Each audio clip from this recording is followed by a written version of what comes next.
Iran ইসরায়েলের যুদ্ধের পরিপ্রেক্ষিতে সাধারণ মুসলিম হিসেবে আমাদের করণীয় কি? ইরান ইসরায়েলের যুদ্ধের প্রেক্ষিতে শুধু নয়, বর্তমান জমানাতে অনেক ঘটনা প্রবাহ আছে, যে ঘটনা প্রবাহে আসলে আমাদের প্রপার কোনো ডিসিশন নেওয়া সবসময় ইজি নয়, বরং ধোঁয়াশায় পরিপূর্ণ এবং ফিতনায় পরিপূর্ণ।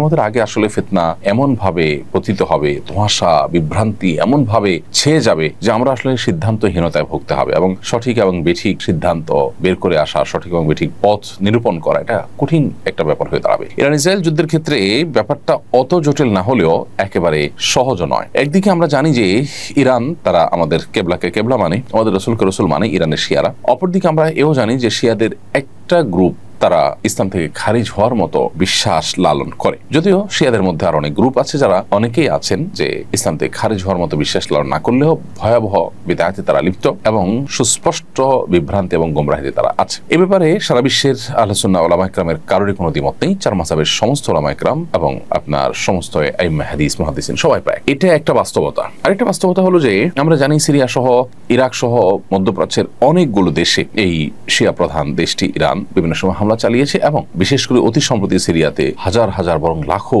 আহলে সুন্নাহর আলেমদেরকে হত্যা করেছে, মসজিদগুলোকে ভেঙেছে, দখল করেছে, এবং সেখানে আপনার শিরকের রামরাজত্ব কায়েম করেছে। বিশেষ করে বাশার আল আসাদ যে কসাই হিসাবে পরিচিত, লক্ষ লক্ষ মানুষের জীবনহানি করেছে, যে সে নিজে ইরানের অনুগত এবং ইরানের সহযোগিতা নিয়ে সে তার এই জুলুমগুলো চালিয়েছে। তো এটা একটা বাস্তবতা। আবার ইহুদি রাষ্ট্রটির যে জুলুম দীর্ঘকাল পর্যন্ত ফিলিস্তিন সহ গোটা মুসলিম বিশ্বের বিরুদ্ধে যে ভয়াবহ এবং সবচেয়ে খোলা শত্রুতায় লিপ্ত, এটা তো আজকে নতুন নয়, এবং কোরআন কারীমে আল্লাহ বলেছেন লা তাজিদান্না আশাদ্দান নাসি আদাওয়াতান লিল্লাযিনা আমানুল ইয়াহুদ, ঈমানদারদের সবচেয়ে বেশি কঠোর শত্রুতা করতে দেখবেন ইহুদিদেরকে হে রাসূল, এবং এরপরে যারা মুশরিক তাদেরকে। আজও আমরা দেখছি যে আমাদের পার্শ্ববর্তী দেশের মুশরিক দেশ এবং এই ইহুদি দেশ, উভয় দেশ পৃথিবীর যে কোনো প্রান্তে মুসলমানদের বিরুদ্ধে তারা ঐক্যবদ্ধ এবং সবচেয়ে বেশি সোচ্চার। তো এই জন্য যারা আমাদের আহলে কেবলা নয়, সেই ইহুদিদেরকে এক সাইডে রাখলে অবশ্যই শিয়ারা যারা আমাদের কেবলাকে কেবলা মানেন, যাদের সাথে আমাদের অনেক দিক থেকে মিল আছে, তারা আমাদের সন্দেহাতীতভাবে আমাদের বহু কাছাকাছি, সেই জায়গা থেকে তাদের প্রতি আমাদের সিম্প্যাথি, তাদের প্রতি আমাদের সমর্থন থাকার কথা সূরা রুমের